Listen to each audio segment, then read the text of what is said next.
মই অশেষ ধন্যবাদ জনাইছো হাঁস ফাউণ্ডেশ্যনৰ সমূহ তেওঁলোকৰ স্বত্বাধিকাৰী ইয়াতে উপস্থিত আছে কপুৰজী তেখেতকো আৰু হাঁস ফাউণ্ডেশ্যনৰ সমূহ পৰিয়ালবৰ্গ আজি কিছুদিনৰ আগতে অসম চৰকাৰৰ লগত এক চুক্তি স্বাক্ষৰ হৈছিল হাঁস ফাউণ্ডেশ্যনৰ লগত আৰু তেখেতসকলে আজি চাহ বাগিচা অঞ্চলত ভ্ৰাম্যমান এম্বুলেন্সৰ জৰিয়তে চাহ বাগিচাত তেওঁলোকে সেৱা আগবঢ়াৰ ইচ্ছা প্ৰকাশ কৰিছিল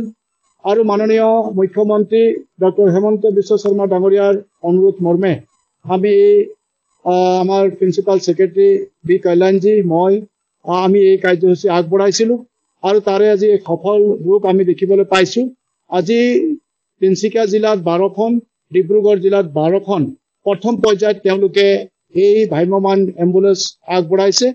আৰু এই এম্বুলেন্সসমূহত ডাক্তৰ থাকিব নাৰ্ছ থাকিব ফাৰ্মাচিষ্ট থাকিব আৰু লেব টেকনিচিয়ান থাকিব তেওঁলোকে সকলো ধৰণৰ দৰৱ পাতি দিয়াৰ লগতে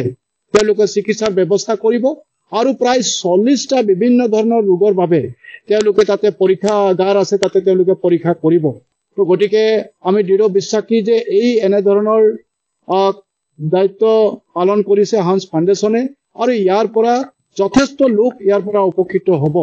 আপোনালোকে জানে যে আজি চাহ বাগিচাসমূহত হাজাৰ হাজাৰ চাহ শ্ৰমিক কাম কৰি পেলাই তেওঁলোকে তেজক পানী কৰি পেলাই অসমৰ অৰ্থনৈতিক দিশটো শক্তিশালী কৰাৰ কাৰণে তেওঁলোকে কাম কৰিছে আৰু আমাৰ চৰকাৰখনো সদায় সকলো মানে স্তৰৰ লগতে চাহ বাগিচা স্তৰতো এইসকলক সকলোবিলাক সুবিধা প্ৰদান কৰিবৰ কাৰণে চেষ্টা কৰিছে প্ৰায় হাঁস ফাউণ্ডেশ্যনে অসমত বহু 100 কোটি টকা তেওঁলোকে আচলতে ইনভেষ্টমেণ্ট কৰিবৰ কাৰণে তেওঁলোকে আগবাঢ়ি আহিছে এই যি আমাৰ ভ্ৰাম্যমান এম্বুলেন্স তেওঁলোকে অসমত প্ৰায় তেওঁলোকৰ টাৰ্গেট আছে প্ৰায় 500খন এম্বুলেন্স তেওঁলোকে দিব ইতিমধ্যে বিভিন্ন প্ৰান্তত প্ৰায় 60খন এম্বুলেন্স